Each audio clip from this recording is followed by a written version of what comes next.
Hey, what's up, guys? Tuesday afternoon, meteorologist Doug Hetty, of course, Weather 2020 video. I hope you are having a fantastic Tuesday so far. And for today, we're going to do a weather question, and then we're going to talk at least a little bit about some of the things that we're going to see during the summer months. We'll dig into the kind of the summer heat and when we're going to get rain and all that. Of course, make sure you check out the Weather 2020 new global predictor. It's on our website, weather2020.com, and our app should be out in the next week or two, but it's already active on the desktop if you want to sign up for that $5.99 a month. But 6-month forecast anywhere in the world. All right. Also, a huge shout out to my boy Superior Roofing and Construction, four-state premier roofing contractor, of course, Joplin, Missouri, 7th and High Street. Cole, Evan, and Carlos. They'll hook you up. Make sure you mention my name. They give a percentage to the Christian Hetty Foundation. Of course, we've had a lot of severe weather this year, so even if you just want your roof checked out. All right, so how much rain will we see this summer? We are right now, we're technically out of the drought, but we're kind of on the verge of sliding kind of back into a minor drought for most of us.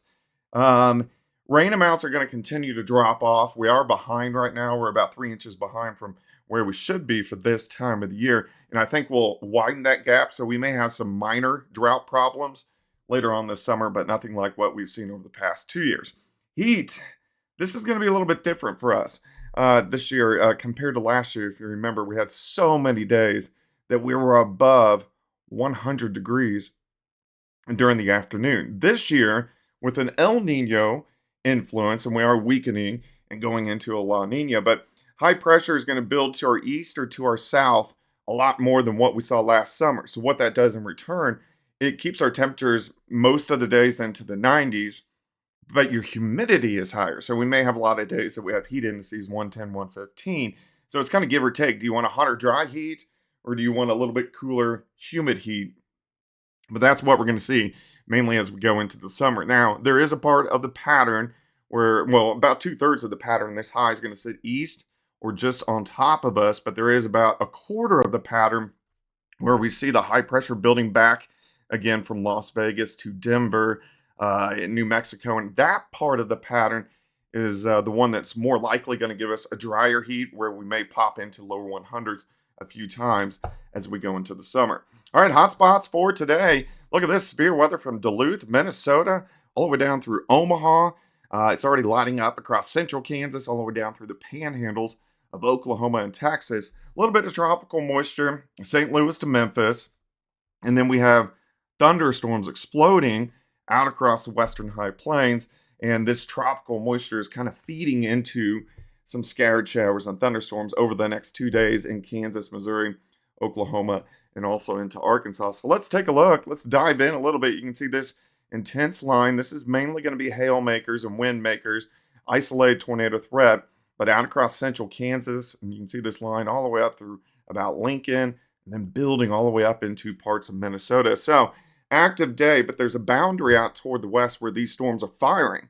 So as these storms work farther east, closer to Kansas City, down toward Tulsa, Joplin, they're going to fall apart. They're not going to have the lift to keep them going. So you can see they march east.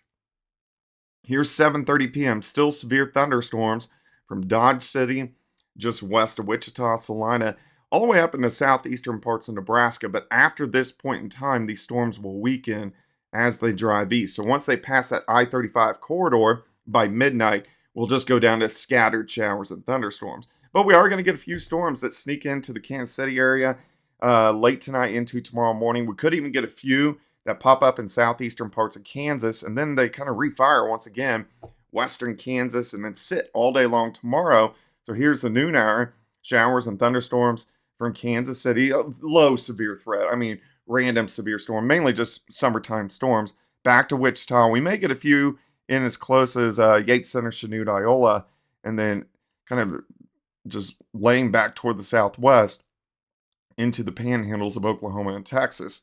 As we go into tomorrow afternoon, we start to get that tropical moisture. So we're going to have spotty showers and thunderstorms, southeastern Kansas, southwest Missouri, all the way into northwestern Arkansas. Those will most likely not be severe, but those are going to be types of storms that could produce some larger hail. Once we lose the heating of the day tomorrow, all showers and thunderstorms disappear. And then going into Thursday, it looks pretty good. We start to heat up. We're still going to have a few isolated little guys across the state of Oklahoma, but most of Kansas, Missouri, and Arkansas will be dry as we go into Thursday. Then the heat continues to kick in as we head into the weekend. So let's go into the weekend just a bit. Saturday, most of us will be well into the 90s. I think near 90, Joplin, Tulsa, mid to upper 90s once you get out across central and western Oklahoma. Cold front slides in, very similar to what we're seeing right now. Showers and thunderstorms, strong to severe, from Dodge City back toward Kansas City, and then diving southeast, dropping all the way into northwestern Arkansas as we get into Sunday morning. So that's going to be our next big round of showers and thunderstorms that we'll have to keep our eyes on as we go through the next several days. But wanted to give you just kind of a little briefing of what we're going to start to see this summer. Of course, I'll put the long-range forecast for you together. I'll also be at KOAM News tonight, 5, 6, 9, and 10. All right, guys, talk soon.